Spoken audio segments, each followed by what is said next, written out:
This week, we followed immigration attorney Reggie Smith to the Monroe County Jail on Stock Island. She was demanding the immediate release of one of her clients, who she claimed was being held unlawfully. What just happened here? Okay, what happened here is that Mr. Torres Huete has been detained. According to the Florida Sheriff Association Legal Alert, this is unlawful detention. Even though her client Osman Torres had posted a $1,000 bond for his traffic infraction 2 days earlier, his family was told he could not be released based on a request from Border Patrol, who suspected that Mr. Torres was an illegal alien. This is the problem. Federal immigration agencies, ICE and Border Patrol, want county jails to hold on to detainees even after they are legally cleared for release, either when they are suspected of being in the country illegally or because they were convicted of a crime and ICE wants to revoke their legal status and deport them. Unfortunately, some states and cities have adopted policies designed to frustrate this enforcement of immigration laws. This includes refusing to detain known felons under federal detainer request. The request is called a detainer hold. Sheriffs who refuse to honor them find themselves on a list of shame that the Trump administration intends to use to cut them from federal funds. Failure to remedy violations could result in withholding grants, termination of grants, and disbarment or ineligibility for future grants. This can be quite significant. Monroe County Sheriff's Department receives over $1.7 million a year for housing federal immigration detainees through its contract with ICE. Another contract with the Federal Marshal Service for up to 144 beds is potentially worth $13,000 a day. But why would any sheriff refuse to cooperate with ICE anyway? Well, because, according to the Florida Association of Sheriffs, those detainer requests are unconstitutional. At the heart of the issue is the ICE detainer form. Courts view this form as having no legal authority to hold an inmate. Yet the DHS wants sheriffs to comply with the detainers.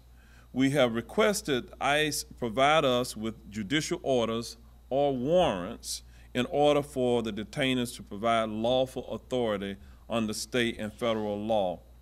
However, if sheriffs fail to comply with the detainer, DHS is labeling the agency as non-cooperative, and hence they end up on this list of the weekly decline detainer. So we want to cooperate. We don't want people in the country that are wreaking havoc in the community, that are committing serious crimes, that are causing citizens to be victims. But at the same time, again, we have to follow the law. There are nine federal courts in this country, and every single court that has considered this issue has said to the sheriffs and said to the jails, you can't do what they're asking you to do. It's unlawful, you're violating their rights, they're constitutional and civil rights violations, and you have to pay. Some of the judgments against the sheriffs have been over six-figure judgments for doing what ICE and Homeland Security is asking them to do. County sheriffs find themselves in a catch-22. Respect detainees' Fourth Amendment rights and lose federal contracts and grants worth millions of dollars, or cooperate with immigration detainer requests and risk getting sued for violation of civil rights and unlawful detention. But at the same time, we don't want to be put on these lists with a misrepresentation of non-cooperation when we are fully cooperating to the extent that's permissible. So it is frustrating. It is upsetting. And this is why we want to... So is the federal government asking our local sheriff to break the law? What's the county's logic on here? They're not answering the question, so therefore they don't have to bother with it. What brought this thing on up, and the reason I wanted to ask the sheriff about it, was because we've had people who have had these things. They've contacted one part of it and said, oh yeah, we're honoring it. Another part says, no, we're not honoring those things. And the sheriff's office himself has not answered the question on here, so I'm not quite sure if the answer is yes, we're honoring them, no, we're not honoring them. When we asked Monroe County Sheriff Rick Ramsey's office whether 23-year-old Nelly Torres Huete from Honduras would be released after posting bond. The response was that yes, she would be immediately released as required by law. But in fact, his jail would later refuse to release her. She was kept over 48 hours after posting bond and finally delivered to Border Patrol. Yes, we're honoring them. No, we're not honoring them. Or my officers are honoring them, but I don't. They're not legally be honored. That there's no agreement for honoring them, but the officers can do it if they want. I'm not quite sure what the answer is because the sheriff has not given us an answer for this. According to witnesses, another example of double talk at the Monroe County Jail has been to tell detainees and their families that they should not post bond because Border Patrol would be picking up the detainee at the gate anyway. Keeping detainees from bonding out may avoid a clash with Border Patrol. However, a class action suit brought against Los Angeles County Sheriff's Department argues that the practice of dissuading detainees from posting bond is a violation of the Fourth Amendment protection against unlawful seizure. An even more disturbing issue came up Saturday when Ms. Smith was fighting for the release of her client Osman Torres Huete. There was no trace of the bond that had been paid on Thursday.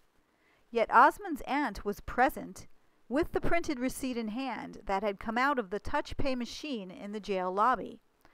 She had the receipt, but what happened to the money? According to the Florida Sheriff Association legal alert, while Ms. Smith waited for a decision on the immediate release of her client, the Sheriff's Department issued a check from the department's own bank account to establish bond on behalf of Osman Torres Huete. Attorney Reggie Smith won the day. After a thorough review of Ms. Smith's legal argument, Major Tim Age, commander of the Monroe County Bureau of Corrections, agreed to expedite Osman's release, even though it was after hours and on a weekend.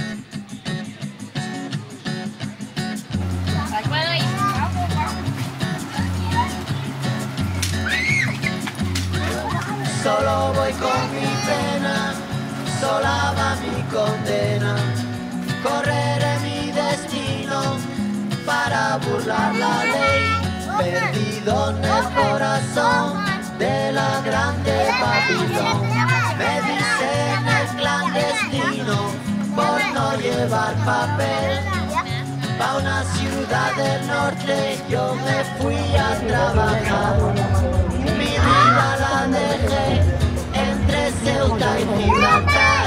Soy una raya del mar, fantasma en la ciudad. Mi vida va prohibida, dice la autoridad. Solo voy con mi pena, sola va mi condena. Correré mi destino por no llevar papel, perdido en el corazón de la grande Babilón. Me dicen el clandestino, yo soy el quebra ley. Mano negra clandestina, peruano clandestino, africano clandestino, marihuana ilegal.